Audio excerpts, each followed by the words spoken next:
English letter writing, write a letter to your father informing him about the result to the annual examination, যে তোমার বার্ষিক পরীক্ষার ফলাফল কেমন হয়েছে সেটি জানিয়ে বাবার নিকট একটি চিঠি লিখো। তো চিঠিটি লেখা হলো সিংগাইর মানিকগঞ্জ থেকে, তারিখ হলো 5/12/2024, এটা তারিখ। মাই ডিয়ার ফাদার, প্রিয় বাবা, your letter is just to hand, তোমার চিঠি মাত্র হাতে এসেছে।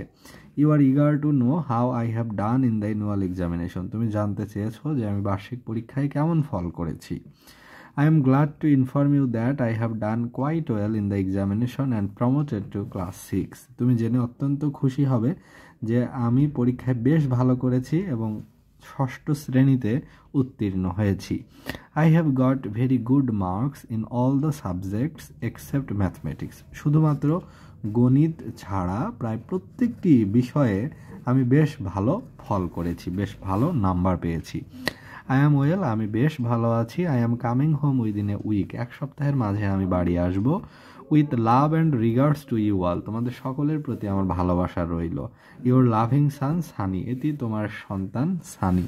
অর্থাৎ এখানে যে লেটারটি বলা হচ্ছে যে তোমার অ্যানুয়াল এক্সামিনেশন রেজাল্ট কেমন সেটি জানিয়ে বাবাকে চিঠি লিখতে বলছে যে I got your letter yesterday, তোমার চিঠি গতকাল আমি পেয়েছি। Wanted to know about the result of my annual examination, বার্ষিক পরীক্ষার ফলাফল কেমন হয়েছে সেটি তুমি জানতে চেয়েছো।